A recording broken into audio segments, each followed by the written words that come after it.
10 o'clock on your Tuesday morning. Welcome in. Garnet Trust Hour time brought to you by our friends over at Krantz Heating and Cooling. Tyler Head and Chris Clark along with you.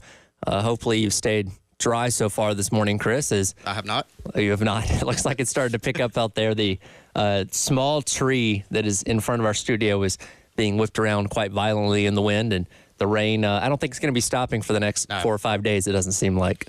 No, it is definitely wet, and just for some reason, Tyler, even though we're right in the middle, we're not at the midpoint, but we're right in preseason camp, just dawned on me, may affect some Gamecock football practice. Might have to be in the indoor a little bit. It's going to be a little wet, a little rainy. I was going to say, I wonder, because I imagine they wouldn't have canceled practice back in the day. They just would have been doing it back in the rain and the mud. But Steve Spurrier would cancel practice. You know, he was such an interesting coach. He was kind of more loosey-goosey with everything. Right.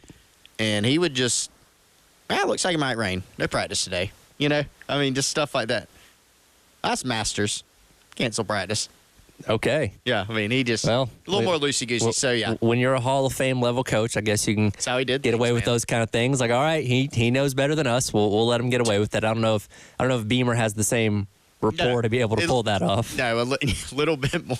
They also have a full field indoor facility. They do, which is very nice. Very nice. So when Spurrier was here, they had what I call the bug zapper. Yeah. It was the 60-yard or so indoor facility that was not right next to the ops building and across the street from the stadium. It was over down near the soccer fields and the track facility and all that. Right. And I called it the bug zapper because you walked in and that's what it sounded like. Fluorescent lights. Fluorescent lights. It was bad. When did they finish this one?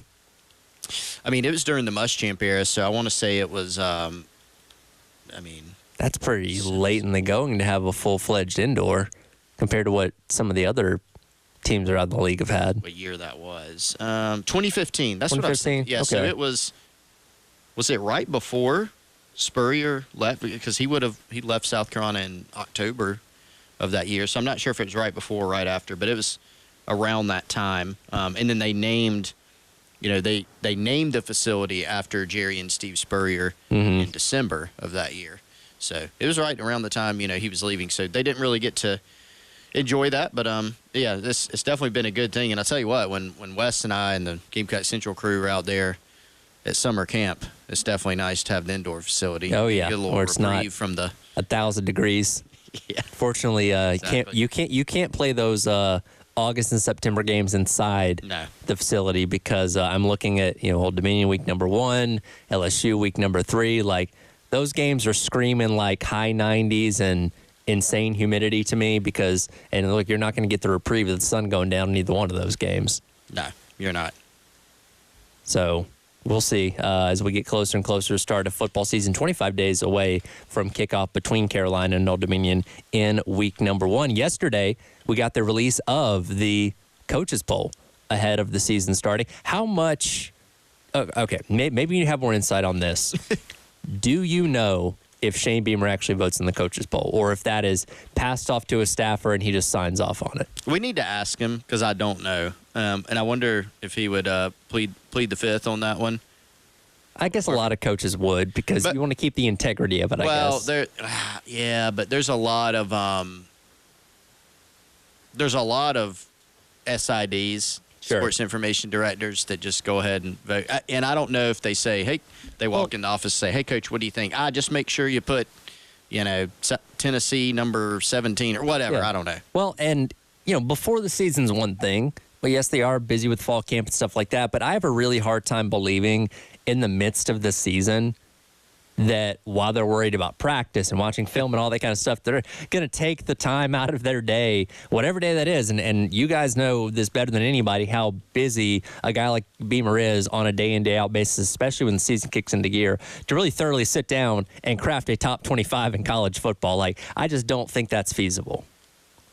I don't think so either. Would you do it if you were a coach? Absolutely not. Again, I would hand that off to the staffer or some assistant watching film. Be like, here, fill this out. I'll sign my name off of it, and we'll send it in to whoever needs it, and that'll be my vote for the week. Yeah. Just make sure you put Clemson out of it. I don't care if they're undefeated. There you go, Tyler. Look, yeah, you're coming along. Okay. You got to ding the rival, right? Yeah. And Georgia Tech. Yeah. You have Georgia Tech Well, and Auburn. Well, Georgia Tech's not good enough to be in it anyway, so. Everybody agrees on that. Exactly. But yesterday, I mean, no surprise, really, when you look at the top here. Georgia at number 1, Ohio State at number 2, Oregon number 3, Texas at number 4, and Alabama at number 5. And again, when you look at these teams, Georgia, of course, the favorite to win again this year. Ohio State in the mix to be in the national championship. Oregon, the best team coming out of the Pac-12. Now that Washington's had to kind of rebuild a little bit. Texas coming in off playoff appearance. Alabama the same way. We're just kind of going status quo almost from what we saw a season ago until we see things differently with this upcoming season. By the way, before we didn't mean to back up here, Tyler, but I was just actually looking over the list of voters. Shane Beamer is not on there this particular year, so Dabo Swinney also not. Okay, I didn't know if it was every single coach that got in on there, if it was a select group. I have the USLBM Board of Coaches for the 2024 season. What does that stand for? Let's see. United States. Don't know. I got the U.S. part. I was talking about the LBM. LBM Board of Coaches. I don't know. But everybody from Tim Albin from Ohio and finishing up with Jeff Traylor from Texas San Antonio. Okay. Kirby Smart is in there. Brent Key, since we just mentioned those, from Georgia Tech. Clark Lee's a voter. Not sure if he voted Vandy number 1 or not. Let's see. Did Vandy get any receiving votes? No. They did not. Technically speaking, South Carolina's 39th in this because they're in the other receiving votes category, smack dab between Florida and North Carolina with 10 votes. Got 10 votes. Be fascinating to see who did that. Yeah. Which SID or which coach did that? Which, for reference, to make it into the top 25, Iowa at 25 had 148 votes. Yeah. So a little the ways away from that. And again, it's preseason. As we talked about, this entire offseason will continue until August 31st. Carolina is going to be doubted by a lot of people. Not a lot of people have them in high regard this year based on what they saw a season ago. And we hope, that the message that Beamer and company have given out so far of we're better than people think comes to fruition. I do think it's interesting. And I have a note on a few different schools, but one that just didn't make the top 25. But let's try to answer your question here. Does this happen often? And I don't know the answer. Where you have a program who is coming off a 5-7 season, has a very, very difficult slate, and Vegas is not going to have this program winning 9 games this year. Sure, not going to happen from the projection standpoint. But yet they've got 10 votes.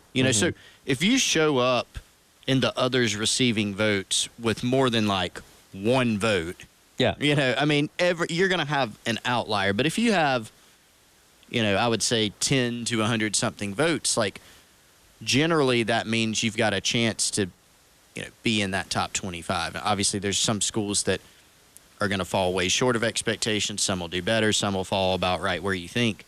But I do think that's interesting, that they did get 10 votes. Yeah, for sure. And again, when we look at what the coaches poll is, it's not as scientific. It's not as thorough as something like the AP poll, which I remind people, the AP poll does not matter.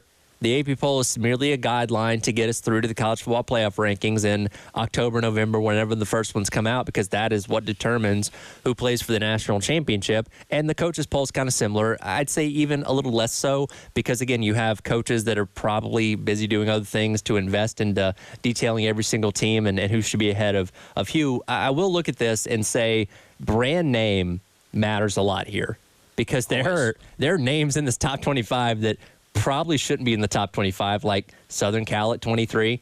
They went 7-5 a year ago. They lost their Heisman Trophy quarterback as well as other very talented guys that couldn't play a lick of defense a season ago. Does anybody really think they're the 23rd best team in the country? Probably not. But again, Southern Cal is that brand that people look at and say, oh, yeah, they should be perennially one of the best teams in college football. Even Michigan at 8. I know they won the national championship last year, lost their head coach. They're amidst of a lot of controversy and potential allegations coming down the pipeline here very soon. Lost a ton of talent from the team a season ago. I don't know if they're the number 8 team in the country, quite frankly. Yeah, and I like one of the On3 writers, Jesse Simonton, actually, and I can't I can't find what I saw because he had a really succinct and I thought really accurate way of putting it. But it's basically what you said, Tyler, is that at this point in the preseason coaches poll, voters are generally going to lean on brand names. Yep. I mean, he mentioned that for sure.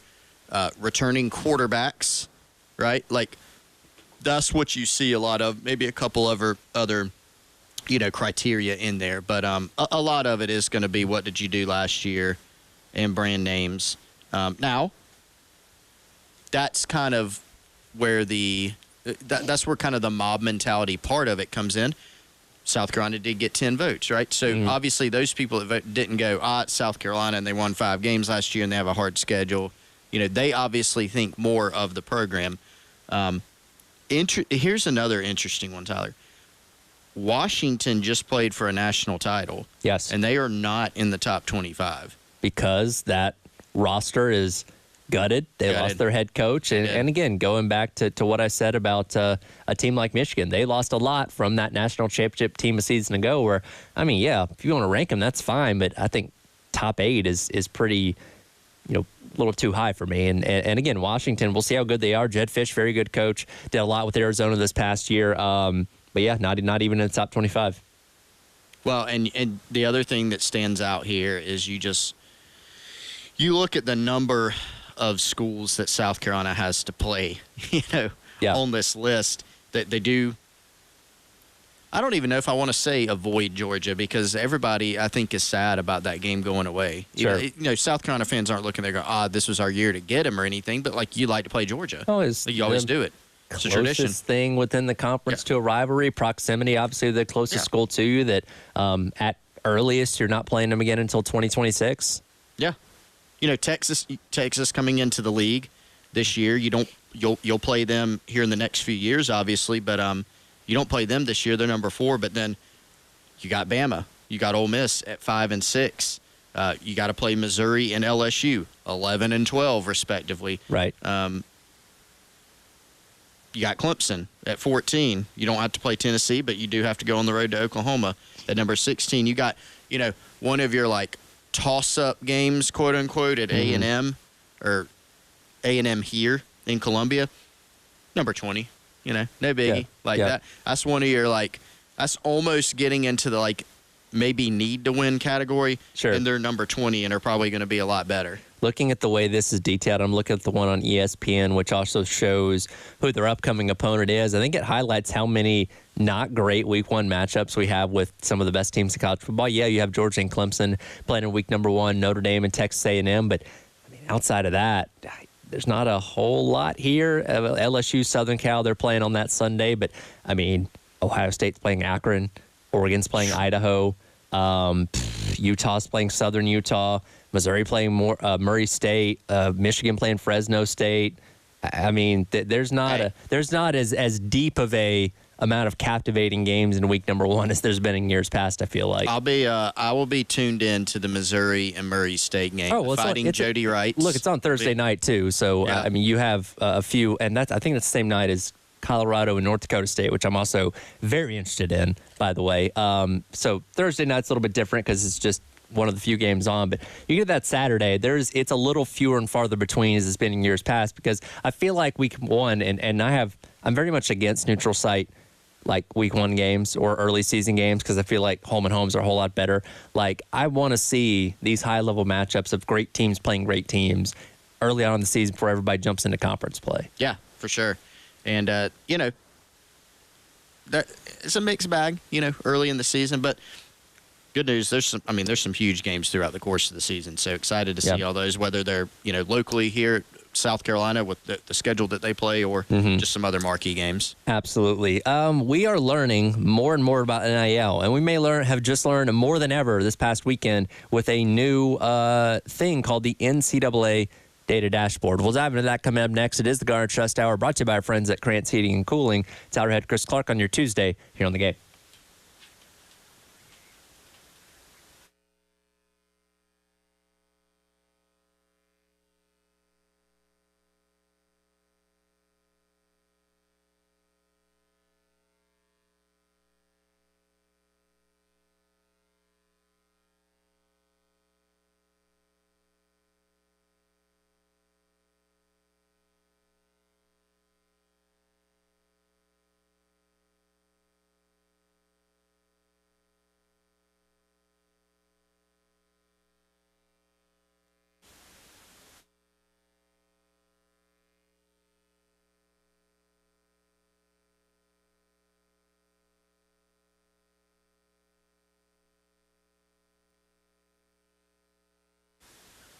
Our friends over at Classic Roofing can help you take great care of your roof. It is challenging to take good care of your roof, especially after you get hit by a storm, if you have roof damage. If you aren't really sure the status of your roof, if you know that it's old and it's probably in need of repair, they can help you out. ClassicRoofingSC.com, or give them a call, 803-590-7870, or information at ClassicRoofingSC.com. They can give you a free estimate. I'm looking at their website right now. They got some really cool videos that show you about their process.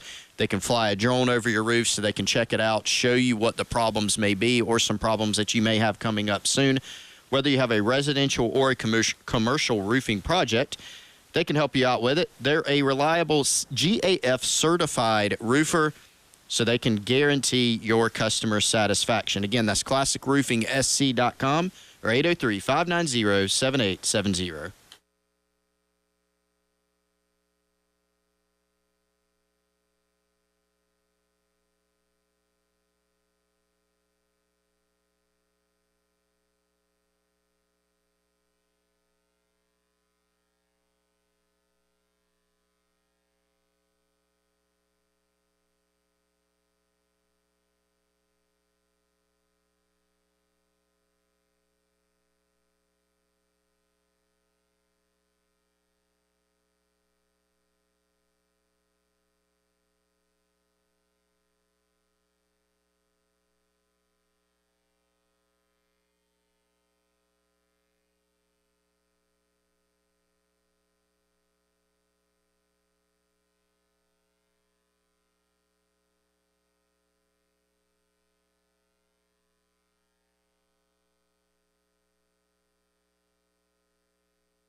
Welcome back in. It is the Garnet Trust Hour, brought to you by Krantz Heating and Cooling. Here on your Tuesday on the Game, Tyler Head and Chris Clark along with you, as we often do in this hour, talking a little bit of NIL, as the NCAA's unveiled a new data dashboard in reference to NIL with its student athletes. And Chris, is the best way to describe this to maybe kind of streamline the process of NIL while also bringing it to the forefront in terms of knowing more of the intimate details of what these deals are now? I think the the word that comes to mind is transparency. Mm-hmm. Shane Beamer's used that word a lot when it comes to NIL because, a lot of people that have to work in this space, you're kind of flying blind in terms of knowing what is actually going on. And to unpack that, when you look at the pro ranks where there are contracts involved, and a draft and a collective bargaining agreement, if there are easy ways to find out what a guy's being offered, say, in free agency, or what a slot value is for a draft pick. When a guy gets a contract, those contract details are reported and publicly available, basically. Mm-hmm. If a guy gets a 4-year, $92 million contract with deferred compensation, blah, blah, blah, like all these things end up getting reported and get out there. You have not really had that as much in the collegiate NIL space, which presents, a whole bunch of problems. So to give an example, let's say there's a big time quarterback recruit, and not all, by the way, prospects handle it this way, but some have handled it this way. He could have 5 different schools recruiting him, and the price could get driven up because the prospect or his representative might communicate to another school. School X has offered $1 million. Mm-hmm. In reality, they have not offered that much. So, right. What collectives have done, NIL collectives, is they do share some data. And that happens. You might think, well, why would they share data? Well, because they're all trying not to get the pricing out of control as well. Sure. So even though they're competing against each other, there is some sharing of data. And with how close-knit and tight-knit especially like with college football, especially with how tight-knit it is, a lot of times all you got to do is pick up the phone and call a buddy at a different school that you compete against. What did y'all pay this guy? Mm-hmm. What is this guy telling you? And a lot of times there's been disconnects. So the NCAA partnered with Teamworks, who's basically a collegiate sports software company, and they aggregate a lot of this NIL data into, a public database.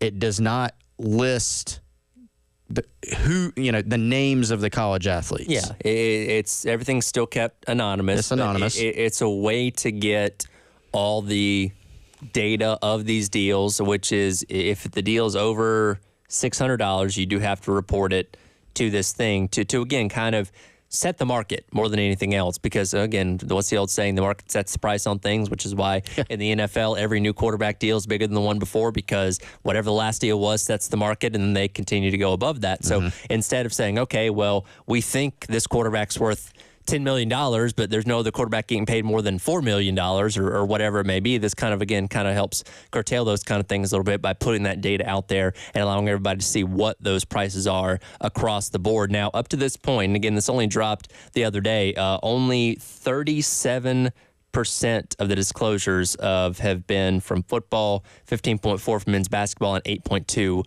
from women's basketball, which again are the 3 bigger revenue sports when you talk about NCAA athletics. Another part of this too, and I'd like to get into some of the data, but there's a part of this that basically gives some rankings and ratings to agents. Mm-hmm. So it's not an agent registry where they have to register, but there can be some data and some insights in there as, hey, this agent did a bad job for me. This agent did a good job for me. And, that's another problem, actually. One of the biggest problems, in my opinion, that I've seen, it's often third parties.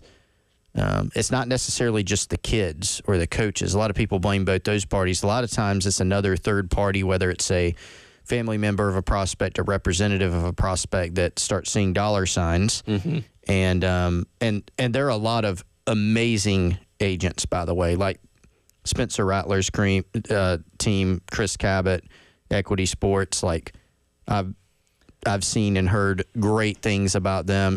Chris represents Patrick Mahomes, so obviously he knows what he's doing, yep, et cetera. But there are a lot of agents that are not qualified to be in this space that just end up doing some stuff that's not great. Sure. To just put it that way. So, that part of it seems pretty good to me.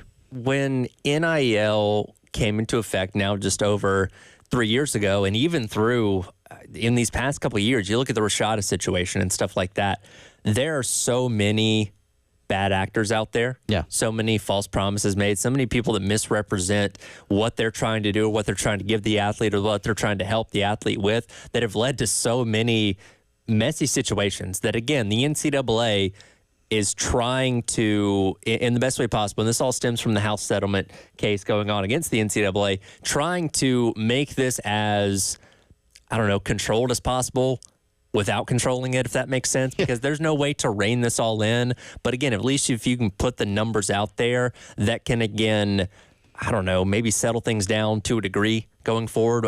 Hopefully, who knows? I think one problem with this is you're getting very incomplete data, which if the point is to be able for everybody to look at this data, and if a prospect says, Coach, I am worth $400,000. Yeah.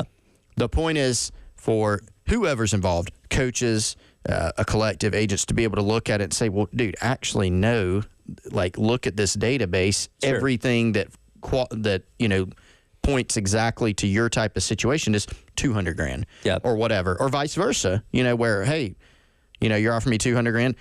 Look at these insights. It says 400. But here's the problem with that, I think, Tyler, is, look at the disclosure numbers.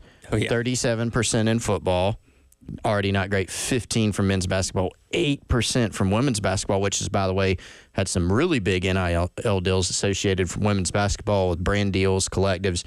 So if the point, you need, to me, for this to be able to be effective and do what you want it to do, you actually need more participation in it. And I don't know if you're going to get that. If you have this type of participation, it's not going to give, number one, an accurate picture. And I don't think people can look at it and say, look, 90% of people at your position in your situation are getting this type of deal. An athlete can go and say, well, I don't know, man, that's only 37% of football players. We don't know if that's right or not. Right. Because these numbers are still in the low end so far. And again, this only came out last week. So more information and data will be put into this. Some of the numbers that have come out of this so far are quite staggering. We'll dive into that coming up next. Reminder, as always, you can check us out on the Game TV, sponsored by our friends at Shepherd's Glass and powered by Integrated Media. Go online to 1075 The Game's YouTube page at the Game TV and watch us all day long. You can also download the 1075 The Game app and take us with you wherever you go. More of the Garnet Trust Hour, brought to you by Grant City and Cooling. Coming up next, Tyler Head, Chris Clark on your Tuesday on The Game.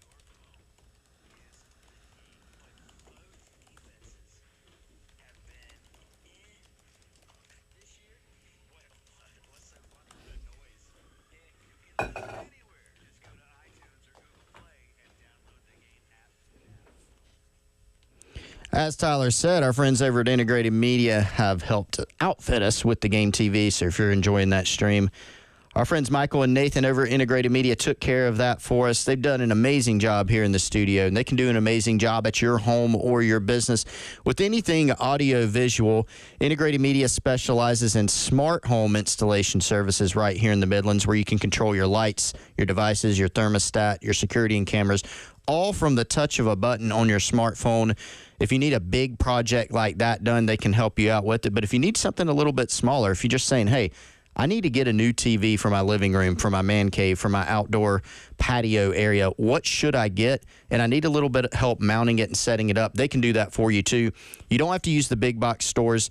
Check them out, integratedmediainc.com or 803-948-8327. Check them out on social media on Instagram and Facebook, Integrated Media Columbia. Integrated Media.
Welcome back in. Garnet Chestauer, Tyler Head, Chris Clark along with you on your Tuesday. Brought to you by our friends over at Krantz Heating and Cooling.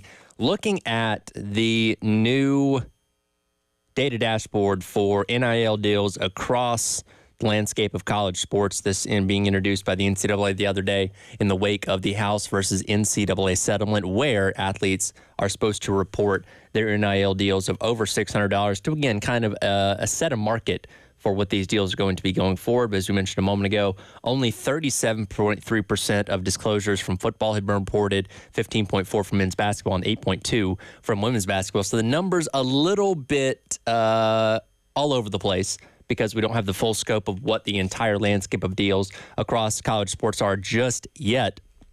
And the one that sticks out to me so far, we'll go to the very bottom here. For Power 4 men's basketball players, the average earning per athlete, $171,272. That's a little skewed in one direction there, I would say. So you're saying that's good? I mean, that's good, but that's such a huge number for the average. But again, it's only 15% so far. Yeah, that's the thing. Which ones have been put in? Right. Because we've even seen, didn't we just see reported that there was a $2 million deal for 1 year? Sure. So again, if, I don't know, 3/4 of this 15% are all guys in the millions, that's going to drag that number way up, compared to, again, what the other 84.6% are across the board. Yeah. And then you look at the earnings per Power 4 athlete in sports other than football and men's basketball was $7,500. So, yeah, it's hard to tell, right? If you gave these numbers and just said react to them, you could have some takeaways. But then I think the key is exactly what we were talking about in the last segment. There's not enough participation to know for sure. Mm-hmm. Now, go ahead. I will say, if you told me that 95% of Power 4 men's basketball players reported their deals and that the average was $171,000, I could believe that.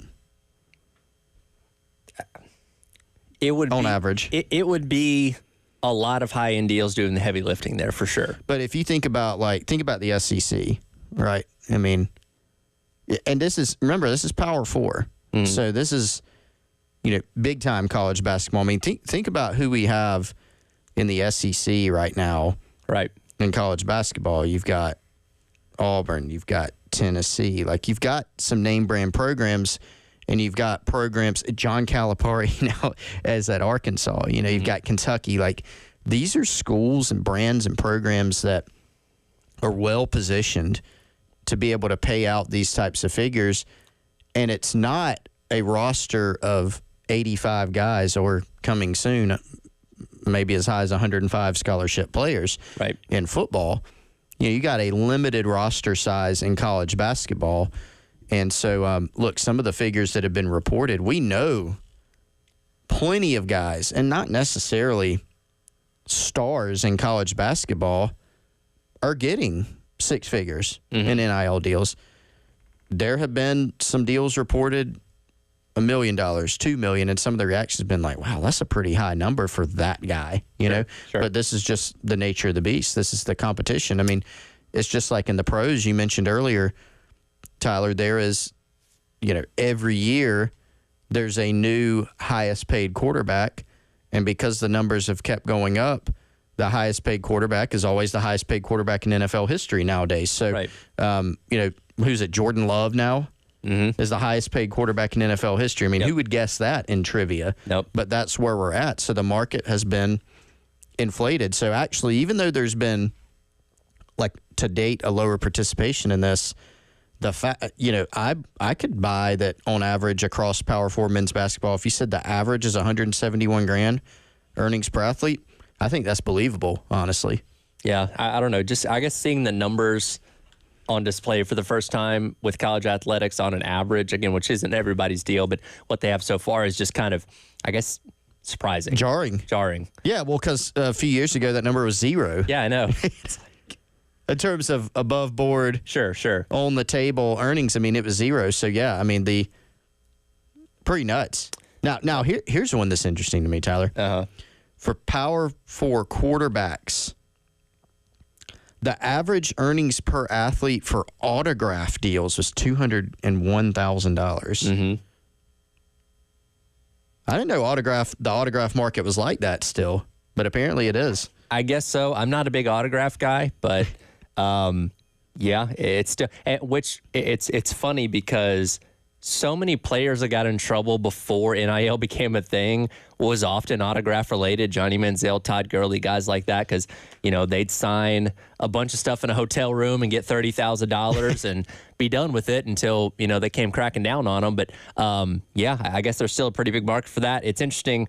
Next to that, social media deals though worth about $258,000, to which we know you don't have to necessarily be on a TV commercial or anything like that to be able to promote a brand anymore, because you can put on Instagram, hey, I'm quarterback X at this school. This is the energy drink that I drink before a game, and it gives me everything I need to go out there and play my best and that kind of stuff. And that can be worth a ton of stuff. Get a ton of engagement on those kind of things because social media has opened up those kind of avenues. And in the athletes that we've talked to that have come in here and sat with us, a lot of them say, hey, they ask about my Twitter. They ask about Instagram, these kind of things that, how can we leverage that as part of our NIL deal? Because, a lot of people pay attention to that. You could have 100,000 likes on your average, Instagram post or whatever. And that's the engagement they're looking for when they're trying to promote products and promote brands. Well, and the thing about that is when you look at autographs, when you look at social media posts, that is what people would refer to in this space as like true NIL, right? Like, instead of, basically giving guys cash to score touchdowns or to prevent touchdowns from being scored. Sure.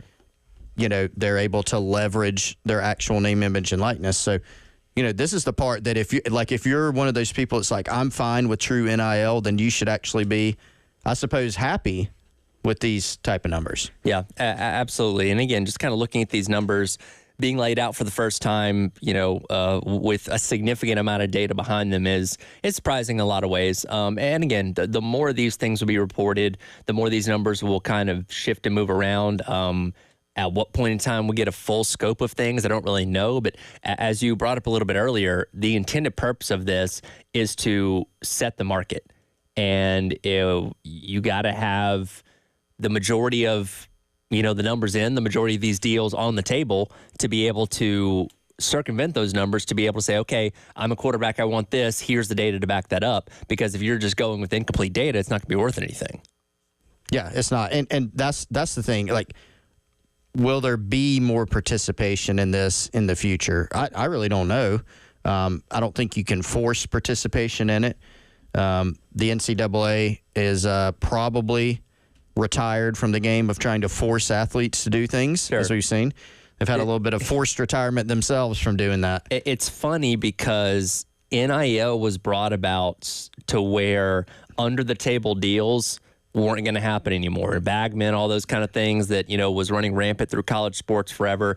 You can be naive and pretend like it wasn't happening, but it definitely was. And most schools were doing that. And now you get to the point with something like this where, yes, they are saying you're required to report deals of more than $600. Well, what if they don't? What if it is something that's under the table? So while NIL is legal, now you're going to have people maybe going around it to not want to report these deals or going about it in ways where it doesn't become public knowledge, where they don't have to report these numbers. So again, it's almost kind of like we're going back in a circle all the way back to the beginning of all this once again. Yeah, and a lot of colleges back before the House case and the collective and the settlement that's coming up here in the near future, it looks like. A lot of schools, when they were just relying on their state law before they then rushed to suspend those state laws, they were saying things like, hey, athletes have to report their deals. Honestly, from what I've heard, it wasn't happening a lot. Right. Completely legitimate deals with contracts, or maybe they were brand deals. This wasn't getting done. So that's kind of a hard thing to do. So we'll see where it goes. Yep, absolutely. We'll come back and wrap up today's edition of the Garnet Trust Hour, brought to you by our friends over at Crane's Heating and Cooling, Tyler Head and Chris Clark, on your Tuesday here on the Game.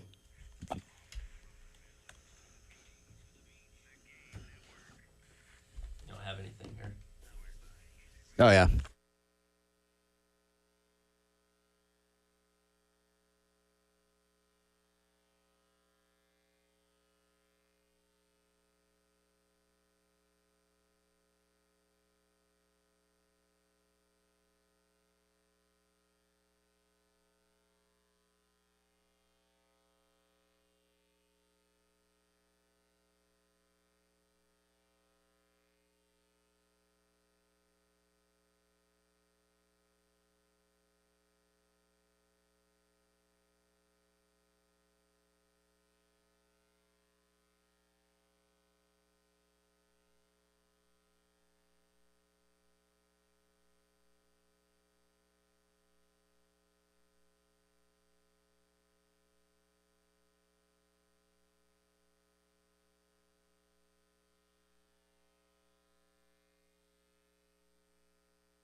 Welcome back in, Garnet Trust Hour.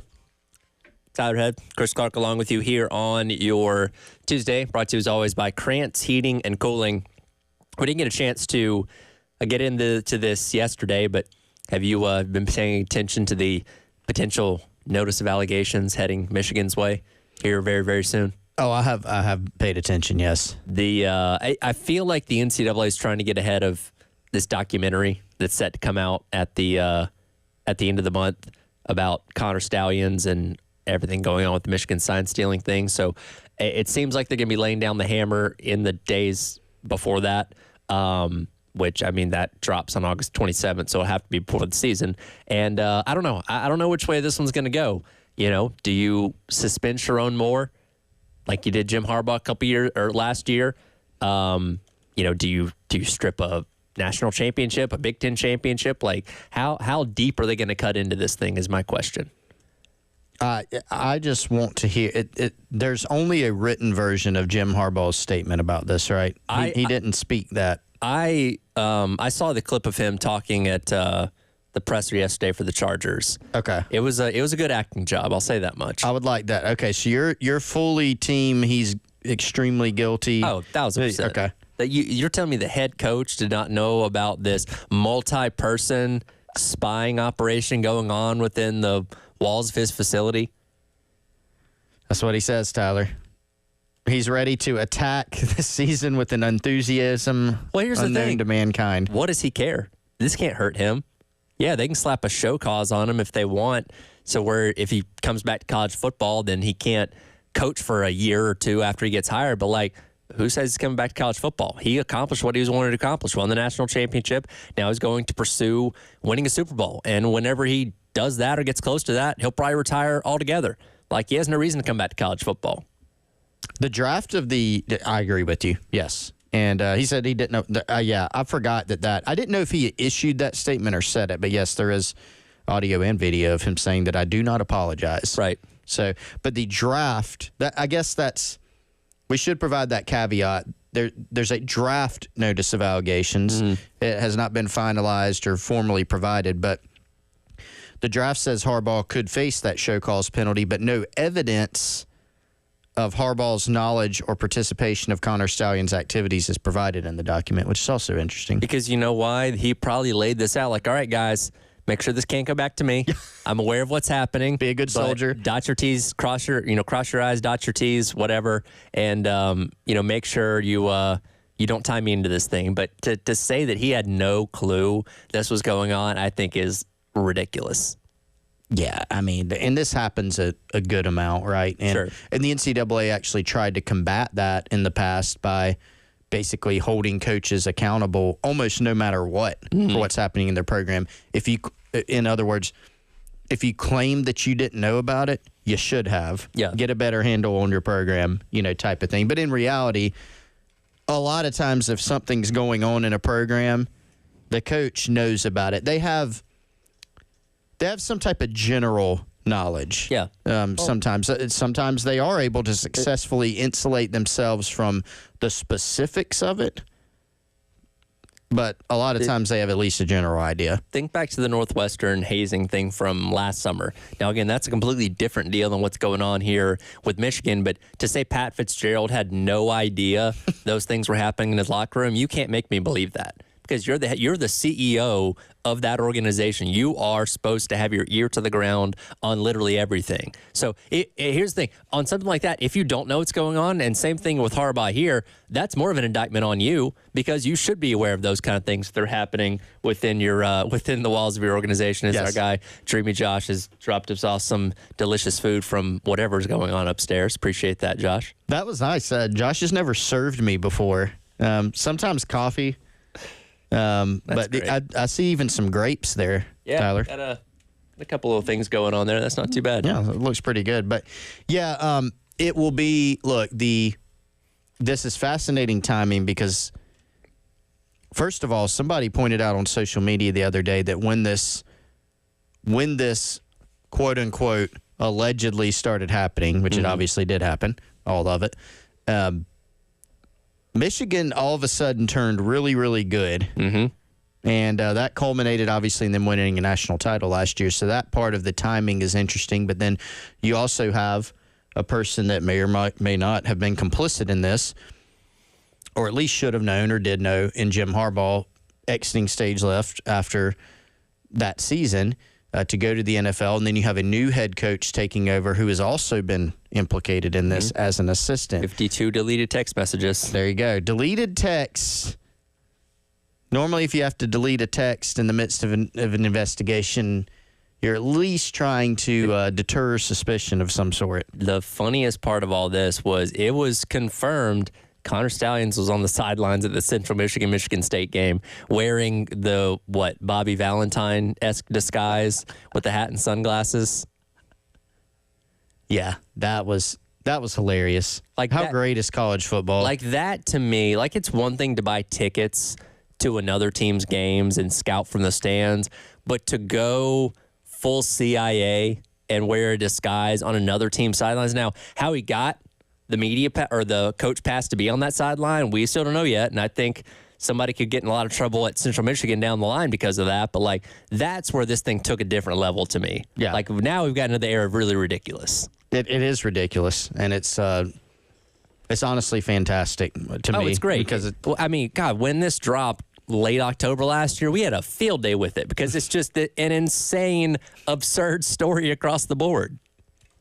It is. I'm very curious to see what happens. I mean, this is pretty major stuff for Michigan, and you have that regime change there with Sherrone Moore taking over, but not just a regime change, a coach who was there when this was happening. So what does it all mean? How does it add up? How does it come out? I guess the first step is we've got to see the notice of allegations go from a draft to actually dropping, and then what happens from there. Which, by the way, the NCAA intentionally leaked this to Thamel and Murphy over at ESPN to get it out there. Like, hey, here's what we're getting set. Here's what's coming. This is coming. To let people know. And again, I'm assuming in the next couple of days we should know officially, what all's coming down from the NCAA, and if they have to take down that college football playoff national championship header, even though the NCAA doesn't provide over the college football playoff national championship. But besides the point. I'll do it for today's edition of the Garnet Trust Hour, brought to you by our friends at Krantz Heating and Cooling. Coming up next, it is the Gamecock Central Takeover Hour, presented by Firehouse Subs here on the game.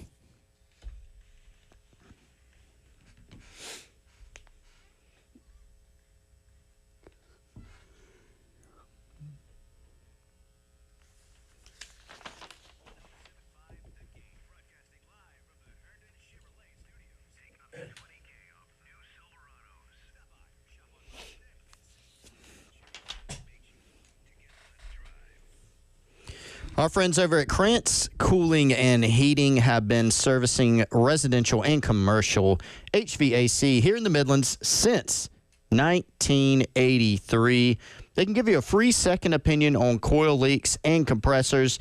You can just present a coupon at the time of service. Call Krantz Cooling or visit their website for complete details. 803-672-3224. Or you can text them or contact them directly from their website, which is pretty cool. KrantzCooling.com. That's Krantz with a K, Cooling with a K, KrantzCooling.com. Air conditioning repair, air conditioning installation, heating repair and installation, preventative maintenance, ductless AC, indoor air quality, and commercial HVAC. They actually put a mini split in my garage so it's cool in the summer, warm in the winter. I trust Justin Krantz and his team at Krantz Cooling and Heating since 1983, right here in the Midlands. Again, KrantzCooling.com or 803-672-3224.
11 o'clock, welcome in. Gamecock Central Takeover Hour, presented by Firehouse Subs. Still Tyler Head and Chris Clark along with you.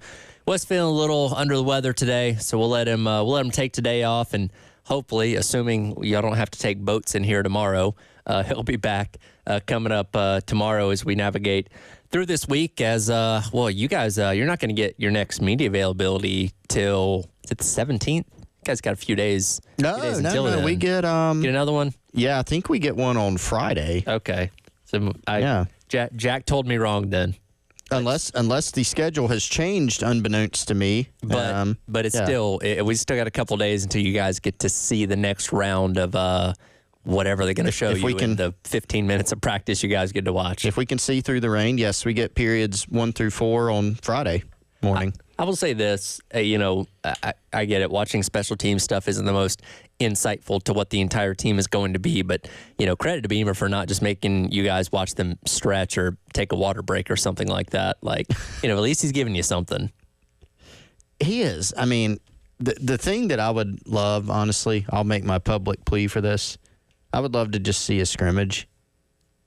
That would tell you a lot. I'd love to see a scrimmage with a caveat that, and I understand why.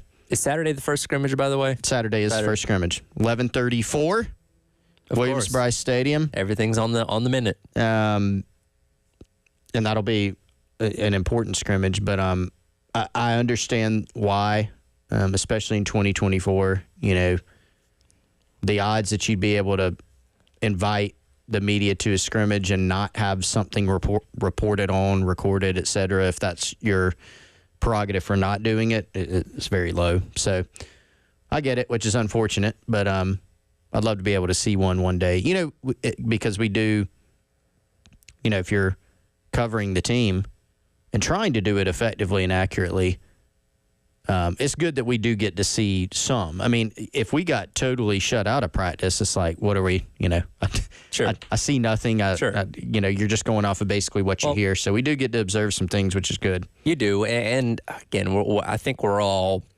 dying for some kind of insight because we've spent the entire offseason speculating, right? Guessing. Like, okay, we think these guys are going to be the starters of this position. We think this spot and this room is going to look like this, but we don't know. And until we get that definitive depth chart drill that West has trademarked up to this point. There's no depth chart. There's no depth chart. Everybody's a football player. Then we're not going to really know. And we're really, there's a lot of things that we're not going to know until they actually start playing on August 31st and even into week number 2 and 3 against Kentucky and LSU, because there is so much new with this team.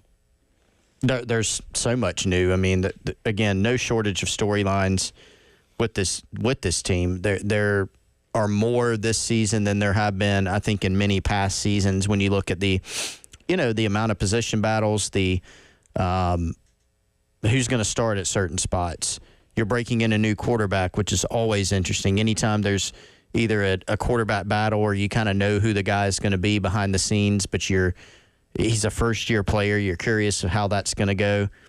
Yeah, you look at wide receiver, a room where Wes and I were kind of going over receiver yesterday on our podcast, and I kind of broke it down, Tyler, as you're really looking at probably 10 guys who all have a legitimate shot to get into that top 6 right, or a starting receiver spot.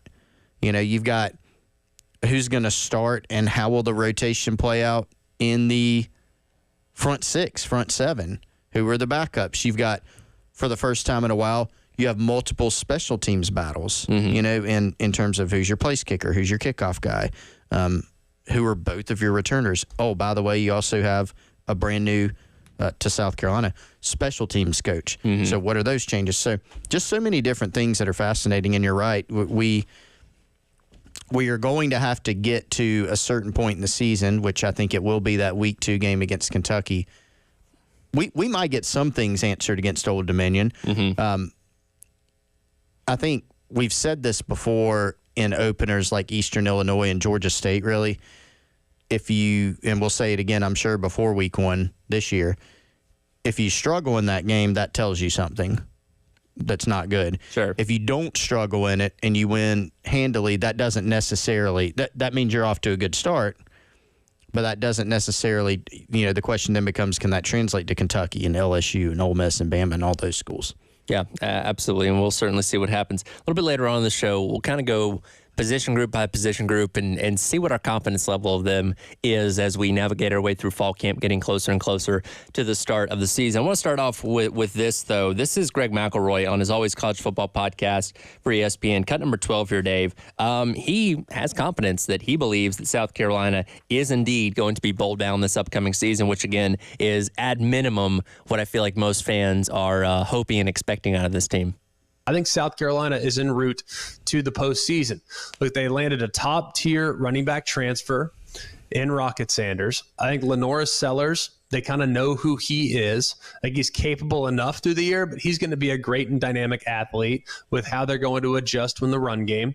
At the offensive line, that's something that we got to watch very closely. The weapons, something we got to watch very closely. But I like what they have coming back on the offensive side of the football.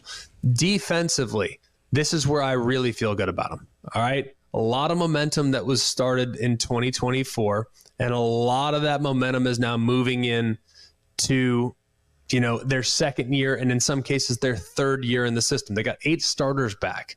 All right. The front 7 added some legit blue chip prospects. They added some legit FBS starters in the transfer portal. So Clayton White, I think, has a really solid track record, and yet this could be their best group yet. So I am optimistic about South Carolina this year. And you look at their schedule. This schedule's so hard for South Carolina. Old Dominion should get that one. They're at Kentucky, very difficult game. Host LSU, Akron at home. So if you can be 2-2 in your first 4, you got to feel pretty good about it. Problem is, you got to pull some spoilers down the stretch. You got to get a win over one of these 4 at home. Or one of these 3 at home, excuse me. Ole Miss, A&M, Missouri. All 3 of those come to you. Very, very difficult. Can you get one win in those 3? That's a question mark, because that would get you now to 3 wins. You have another win in Wofford, and then you got to go on the road and get a win at Vanderbilt. You got to potentially go on the road and get a win at Kentucky. You got to potentially go on the road and get a win at Clemson. So very difficult to envision, but I think they can get there because I expect them to be that good on the defensive side. I think we've all gotten really good at schedule math at this point in time. Okay, those 3 guaranteed wins. Now try and find 3 more wins out of the other 9 games on your schedule, and so on and so forth. But he had a lot of things there. And one thing that he pointed out in regards to the defense, when we go back to the springtime, it's always said, the defense should be ahead of the offense. It's not really surprising, and we kind of saw that in the spring game to a degree. Is that something that we shouldn't be surprised if we kind of start the season the same way as well? That, all right, defense seems to be clicking a little bit, offense still trying to maybe figure some things out and get kind of on the same page as a collective group? Wouldn't be surprised, but you really need to avoid that, because as was just laid out there, you've got 2 SEC games in the first 4 weeks, in the first month of the season. And I like the path that he laid out there makes sense. Sure. But when he said you need to be 2-2 coming out of those first 4, man, wouldn't you feel a lot better if you could be 3-1? Sure. At least. Sure. Of course you feel great if you're 4-0. Yeah. I think can you win the opener? Can you beat Kentucky? Can you win the Akron game? Maybe you lose to LSU, or maybe you lose to Kentucky, beat LSU. Like, either way, if you come out of there 3-1, I think you're going to feel pretty decent. There's a ton of work left to do, obviously, at that point. But 2-2, you're still looking. I mean, you just heard all of it, the entire path. You split the first 4 games where there's 2. You don't want to split parts of the seasons where you're only winning the games that you're supposed to win. Mm-hmm. This is the year where you've got to win like you did in 2022. You got to go win some games that maybe you're not supposed to. Sure. You got to go win some of these quote-unquote toss-up games, which I don't even know how many of those will be this year. Yeah. It's easier for me to look at it and say, here's a few games that South Carolina's favored in, and the rest of them, you could see them not being favored in, right? Like, right. Are they going to be favored on the road against Kentucky? I don't really think so. I mean, it may not be slight. They may not be a huge underdog, but I mean, they're not going to be a huge underdog. No, I mean that Kentucky +5, something like that. Yeah, 3 to 5. Yeah, I mean 2, something like that. point is, you don't look up and down and say, here's a bunch of pick 'em toss-up games. Right. Right. So at a bare minimum, you're going to have to get the ones that you're supposed to get. And I think there's 2 of those in the first 4 games. But beyond that, if there are any, like Kentucky and LSU are looked at a little bit more in that toss-up range, I think, than some of the others. You got to go get those.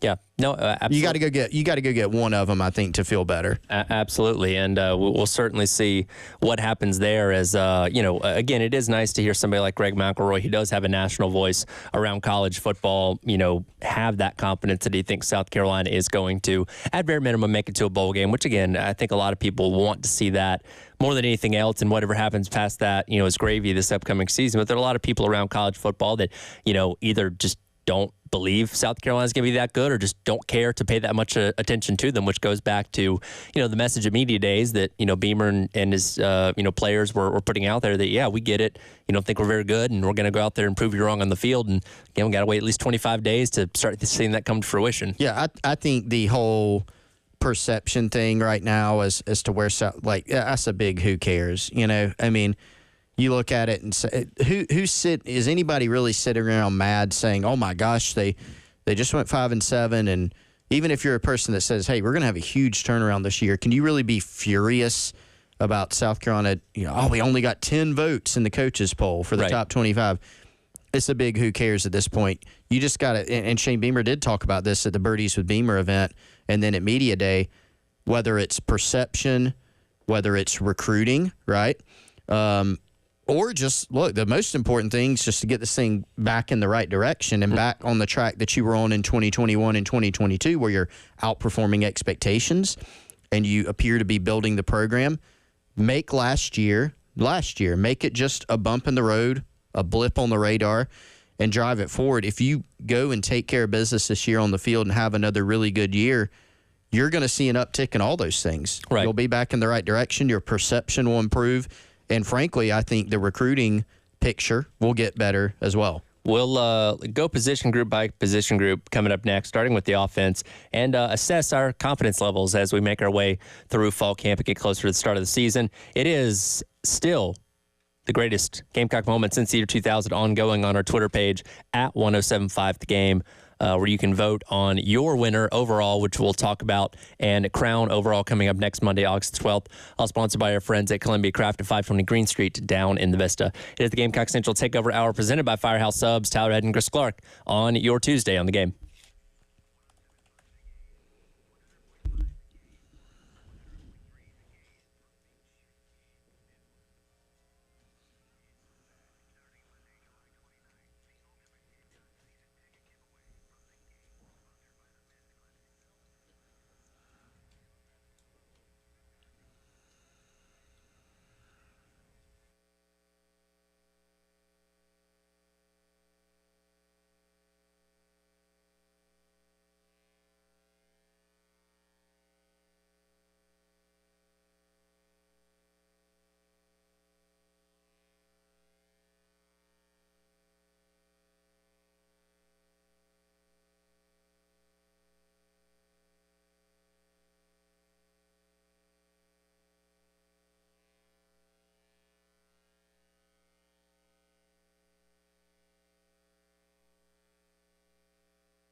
All right, I want to tell you about our friends over at Firehouse Subs and how, man, on this rainy day, Tyler, I can't think of many things that'd be better for lunch than a hot, delicious Firehouse Subs.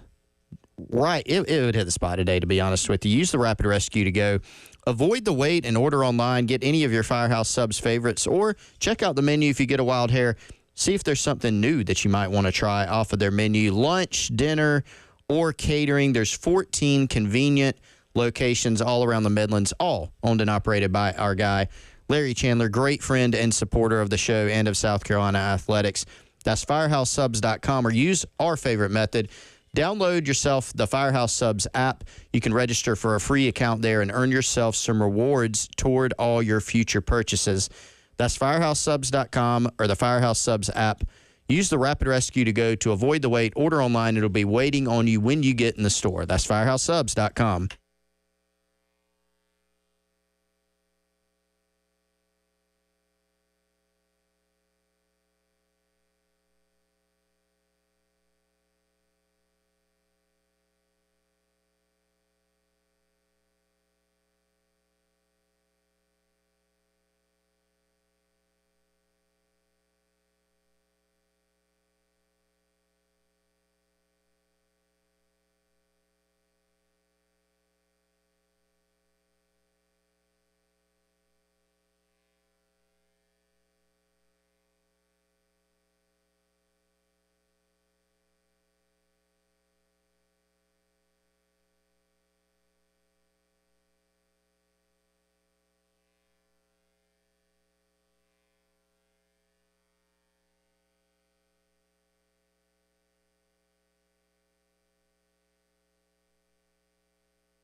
I feel like we most definitely do. The group that we have, we all are good at like certain things. You know, we got a good group, and I feel like Coach Furry pushes us hard every day. We'll be in meetings for about an hour or two, about twice a day. I feel like Coach Furry's doing a good job of teaching us the information because he came from the NFL and he done coached at every level that you could think of, and I feel like he's preparing us really good.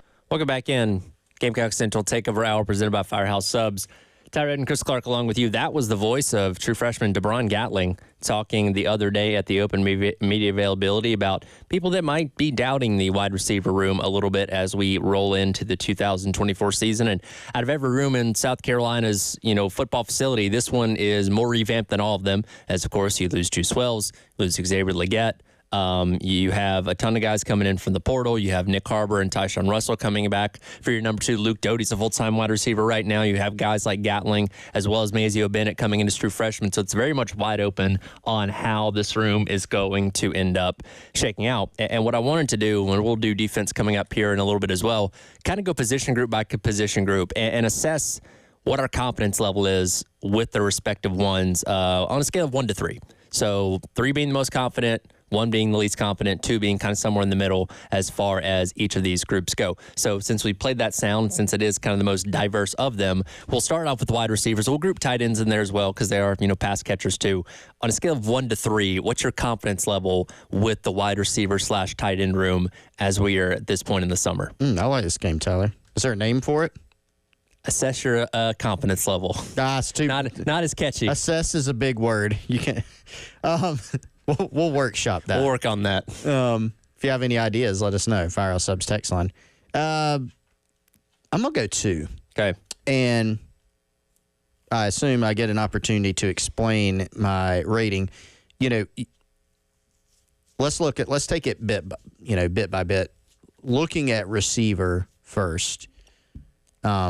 I mentioned earlier that you've got 10 guys fighting for, I think, 10 guys fighting for like that top 6. Mm-hmm. It'll be interesting, by the way, another subplot for this season. How much does Mike Furry like to rotate these guys? If the competitions and the kind of gap between whoever starts and whoever ends up being in reserve roles, if it's a small gap, maybe he rotates more. Maybe you see more kind of personnel groupings based on what they're trying to accomplish. A guy like maybe Amari Huggins-Bruce, for example, because he was a guy that when he was at Louisville was used on some jet sweeps and some things like that. Sure. So do you see some change-ups from that perspective this year? And this goes back to the reason why I've rated it kind of right in that middle as a 2. You have more depth than you had last season. You look back, I use this example a lot. I think I overuse it, but it really encapsulates, I think, one of the issues from last season. You look back at the Clemson game last year. Xavier Legette got banged up during that game. When he's not on the field, you really had Nick Harbor, who's a freshman first-year player who, as we've outlined, was not ready to be a star player last year. You had Luke Doty, who has bounced back and forth for most of his career between quarterback and receiver. And then you had, I think at one point, you had either like Tyshawn Russell, who, again, true freshman, or Peyton Mangrum, who is a former walk-on and has mostly played special teams, although he's done some really good things as preseason as a veteran player. Yeah. So point is, it's not like you just looked out there and said, okay, well, Xavier's not on the field. Let's just roll in this junior or senior who's going to the draft next year. Right. So you had to get better in terms of the depth and the production this offseason. So how have they addressed it? They brought in 5 transfer receivers. All 5 of them have done some things that lead you to believe they could play a role. Even Vandrevius Jacobs, which was a guy who you look at and you go, well, he's a young player. Like, he spent 1 year at Florida State. Maybe he's not quite ready yet. He's actually done some good things from what we've heard. And he's only been on campus for a short period of time because he and Delvon Campbell were late additions. And then you look at Campbell. This is a 6-year guy who's 6'4", 225, 230, and can run. And he has size that a lot of the other guys on the roster don't. The other 3 receivers that they brought in have played lots of football and have been very productive, especially Jared Brown and Gage Larvidan at their past stops. Then you got Mazio Bennett, who, as a true freshman, you've heard more about him or as much than some of these other veteran guys, than Doty, Mangrum, Tyshawn Russell, all these other Harbor that you bring back. So it's a tight competition. Now, what you do have is you got, I think, more depth. You got different skill sets. You got not just more bodies, but I think you have more bodies of guys that have actually produced at the college level. But that does still leave some questions. This is not the same situation as rolling out 3 to 4 surefire draft picks who have caught 50 balls a season at your school. Yeah. There's still some projection here. So that's what you have to think about. You look at tight end, feel great about getting Josh Simon back. Sure. Feel good about getting Brady Hunt as a transfer, but he still has to transition to this level. Michael Smith is a freshman. Connor Cox is a sophomore. So, and some others. So you like what the picture looks like, but I think it's taking it from some on-paper aspects to, showing it on the field. Yeah, absolutely. And again, if you had a Leggett returning, or even like a Josh Simon, like Trey Knox, like you said, that might bump that confidence level up to maybe around a 3. But considering the fact that some of these guys are unproven, specifically at South Carolina, because most of these guys that came in with the transfer portal had varying success at their, other places playing before here, it's still going to be remain to be seen. But from the overall just bodies in the room and the talent that you have in the room, there is a lot of upside potential for that there. We'll move over to quarterback now, and of course Lenore Sellers is going to be the guy unless something crazy happens in these next couple of weeks, which we don't foresee. In fall camp, knock on wood, everybody in there can obviously stay healthy. I imagine you're probably going to be thinking around 2 as well, most likely. Yep, same 2. Now from like a talent perspective, it's a 3. From just like how good could this guy be?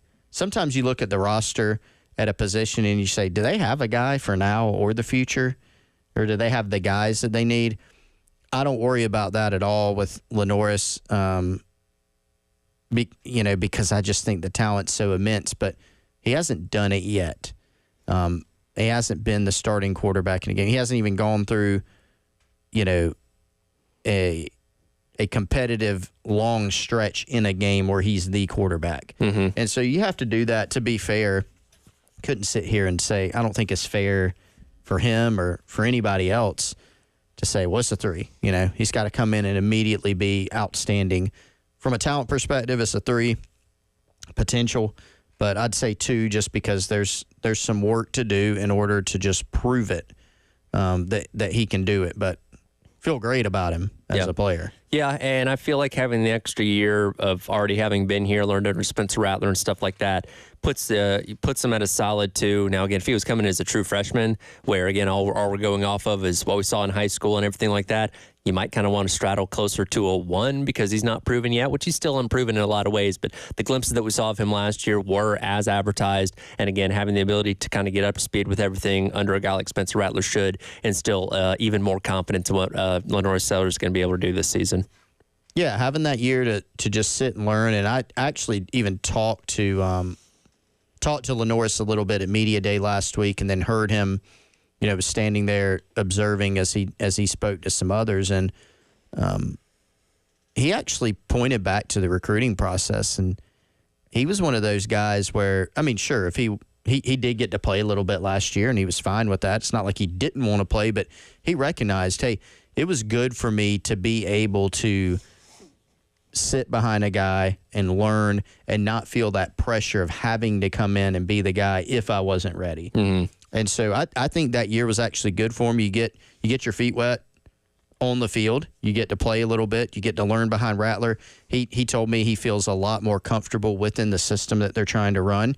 And we expect that system this year will probably feature some different elements than, some things we didn't see actually in games last year because of the type of skill set that he has. And where you really start thinking about that is the running game, right, with him and Rocket Sanders. So I think that year served him well, and there's a lot of excitement around Lenore Sellers for this season. Definitely so. We'll look at the running back room as well as the offensive line room as we continue to assess our confidence level in the various spots on this Gamecock football team as we roll through fall camp. Reminder, the Ultimate Season Ticket Giveaway 2.0 is back on 1075thegame.com. Just go on there, click on the tab for your opportunity to get the Ultimate Season Ticket Giveaway. We're going to take the 3 finalists, bring you out to our preseason golf tournament at Charwood Golf Club in West Columbia on August 23rd and crown an overall winner there. Again, the ultimate season ticket giveaway on 1075thegame.com. We'll talk about running backs and offensive line up next. Gamecock Central Takeover Hour presented by Firehouse Subs here on the game.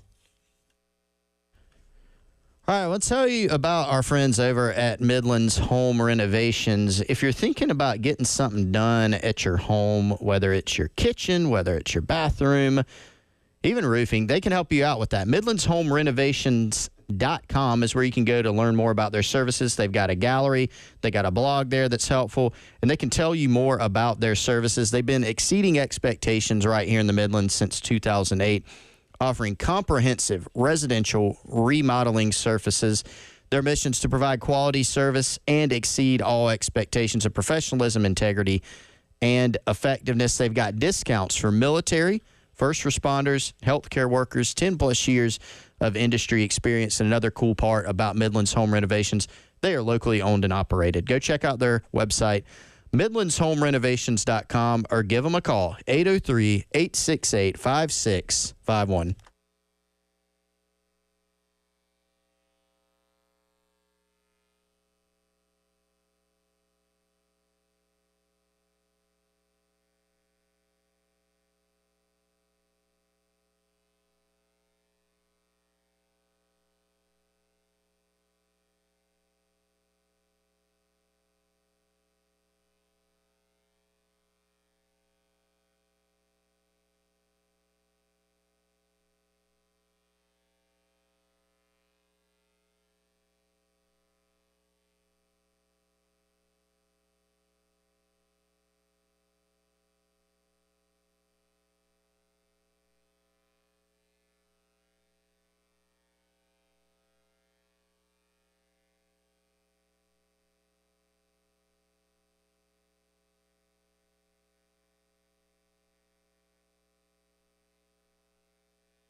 Welcome back in. Gamecock Central Takeover Hour presented by Firehouse Subs. Tyler Ed, Chris Clark along with you on your Tuesday here on the game. Before we get back into our discussion of confidence level in varying rooms on this South Carolina football team, do have some tickets to give away. Now, this is for Columbia Fireflies. The tickets are for tonight's game. However, tonight's game has already been postponed. But because of the date on the game, we have to give these tickets away. And our guy, Dreamy Josh, did say, if you win them, you can exchange them for a family 4-pack of tickets to any other game later on in the season. So you're going to win tickets to tonight's game, which has been postponed. You can use them to make up to whenever the game is going to be made up, or you can exchange them for a family 4-pack of tickets to any other game. And we'll do that with caller number 3 right now at 803-404-6100. Again, tickets for tonight's Fireflies game that has been postponed, but something that you can use to get tickets to another game a little bit later on in the season. Captain Dave is anxiously awaiting by the phone to take your call. Caller number 3, 803-404-6100. Getting back to our conversation about confidence levels here. We'll stick to the offense today. We'll get into defense coming up tomorrow. We'll move on to running back, where much like wide receiver, a completely revamped room from a year ago, and I brought this up several times. It's a night and day difference from where we sat at this point going into last season, wondering, okay, is Takarion Joyner going to be able to make the transition? Is Mario Anderson going to be able to jump up from D2 to play at the college or the SEC level? Is Juju McDowell going to be able to take a step forward in this room? What's DJ Braswell going to do as a freshman to now saying, okay, can Rocket Sanders be the Rocket Sanders from 2 years ago? Can Oscar Attaway, put the level of production out there like he had at North Texas? Can Warren Howell make a jump from FCS up to the SEC? But as a number 3, potentially type of back, as opposed to being a number 1 guy like Mario Anderson was being forced to do a season ago. So we feel a whole lot better about this room. Feel like maybe we'd say this is a 3 level of confidence. Is that what you're feeling?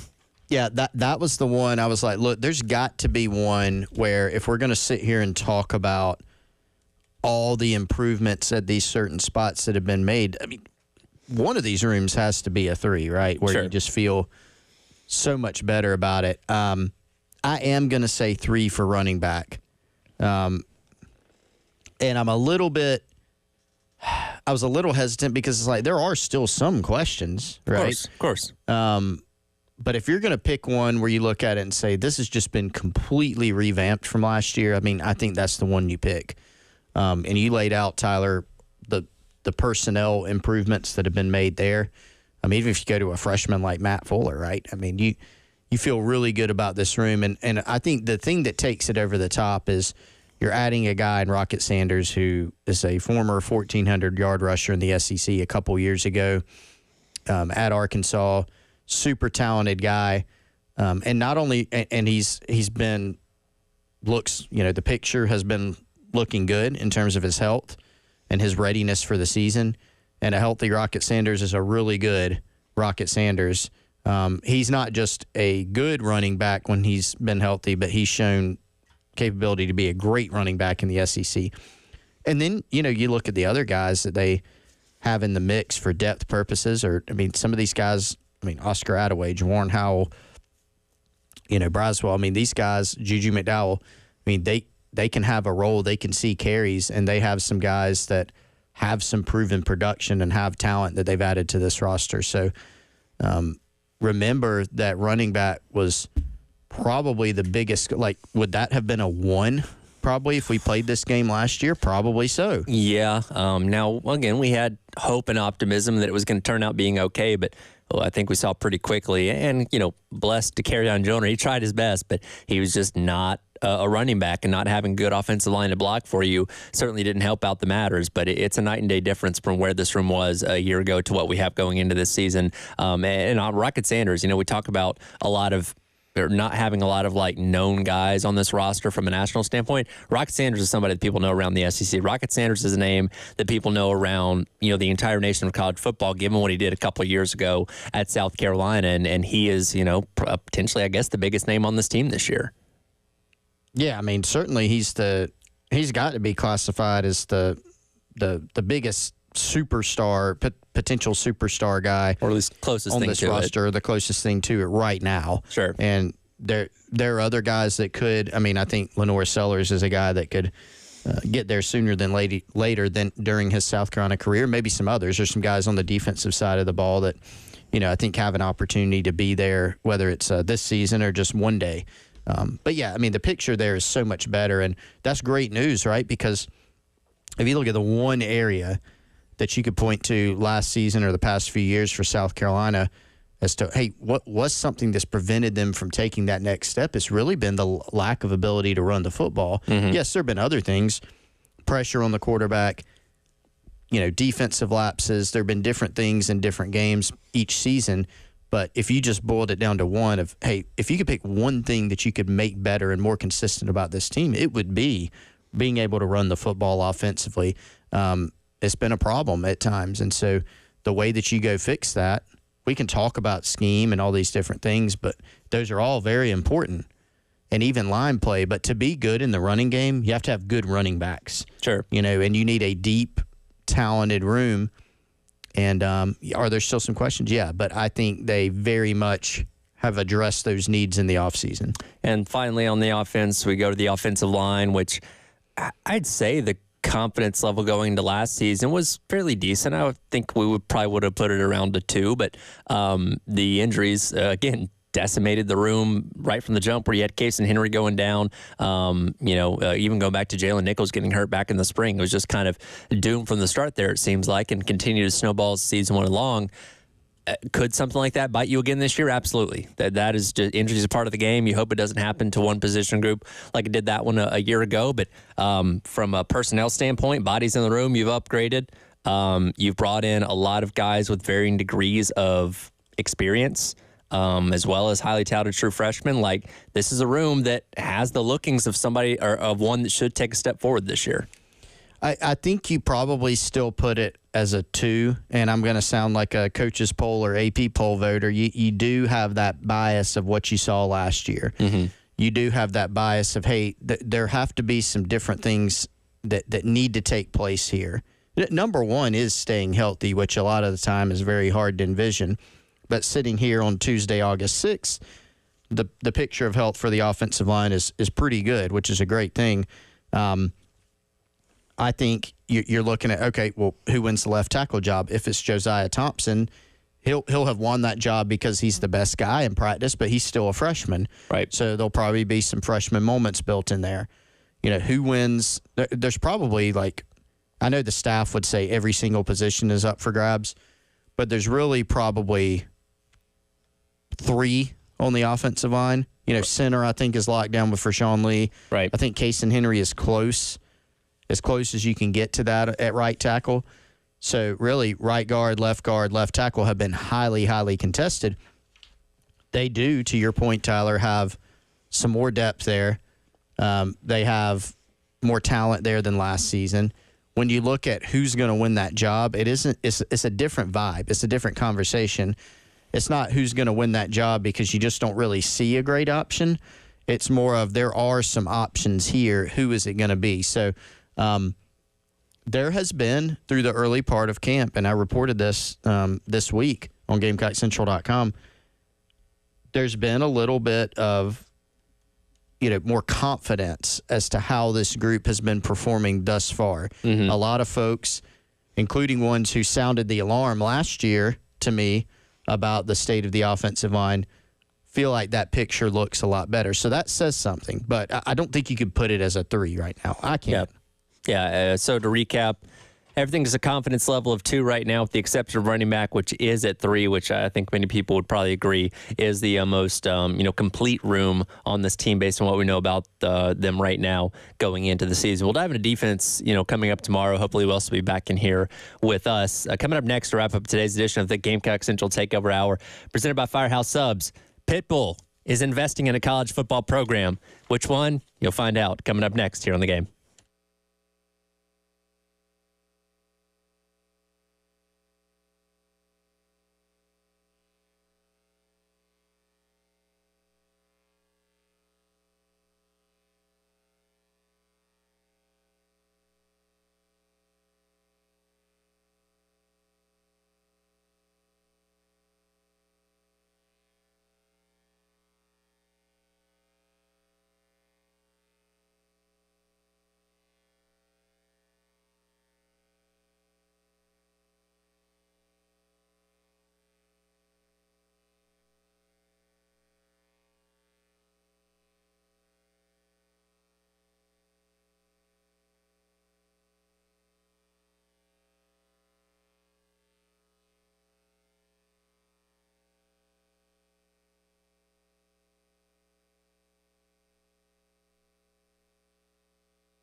We'll get back in.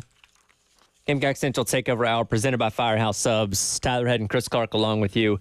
Here wrapping up today's edition of the show. This news coming out within the past hour. Pop star Pitbull is investing in the Florida International Football Program, buying the naming rights to their stadium, which will now be known as Pitbull Stadium. A 5-year deal worth $6 million as Pitbull, Mr. 305 himself, now invest in the other school from Miami.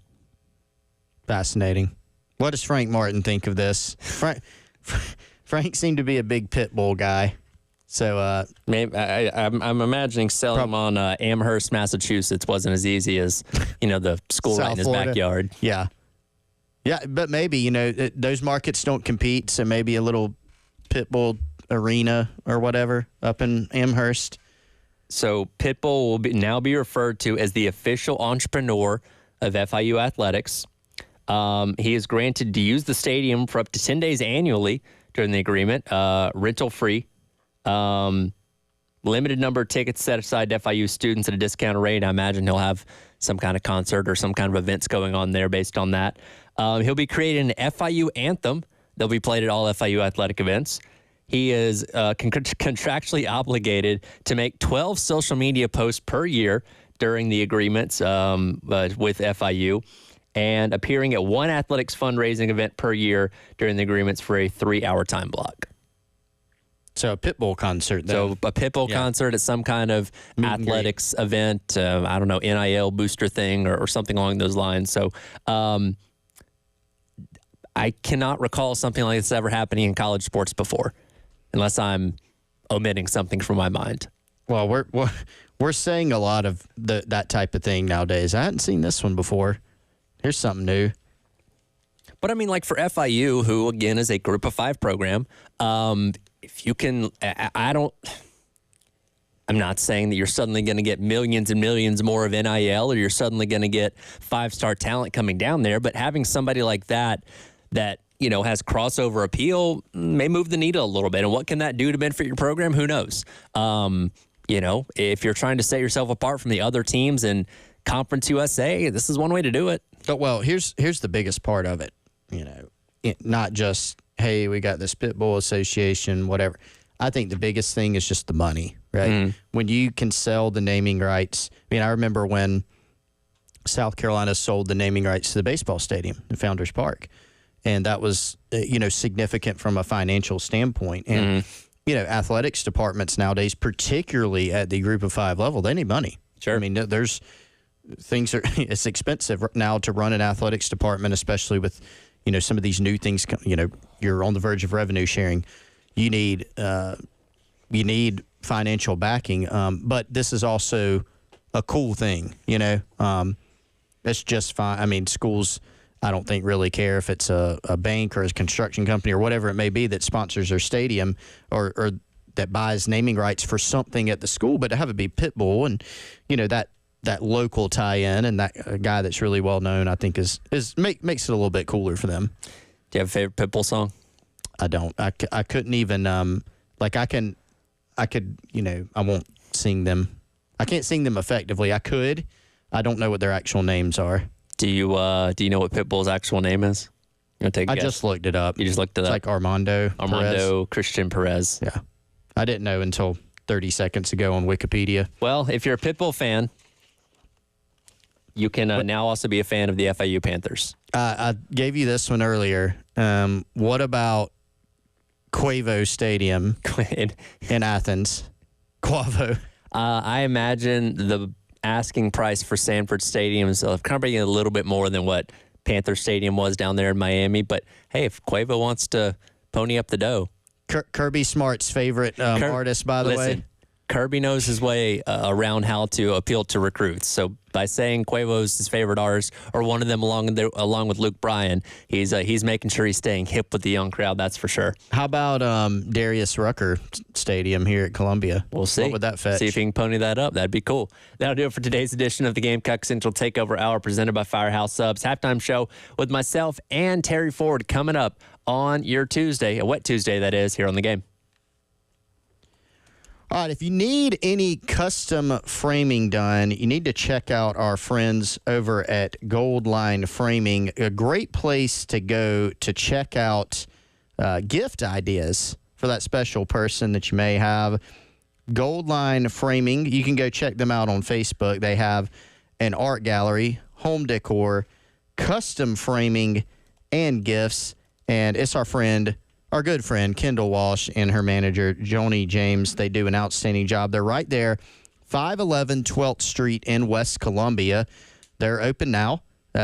Close at 5:30 p.m. today. Give them a call, 803-739-1337. Best way to go is to go down there, and so you can check out their shop where you can check out some of their framed prints, their custom decor, and their art gallery. Again, that's Gold Line Framing in West Columbia, 511 12th Street. Totally unprepared for that one. And hey, while I have your attention, I can remind you our annual summer golf tournament coming up at the end of the month, August 23rd at Charwood Golf Club in West Columbia. If you want to sign up for a foursome, give Charwood a call, 803-755-2000 to register. Again, we'd love to see you out there at our Summer Golf Classic before football season kicks off here in a couple weeks. Go next, halftime show here in the game.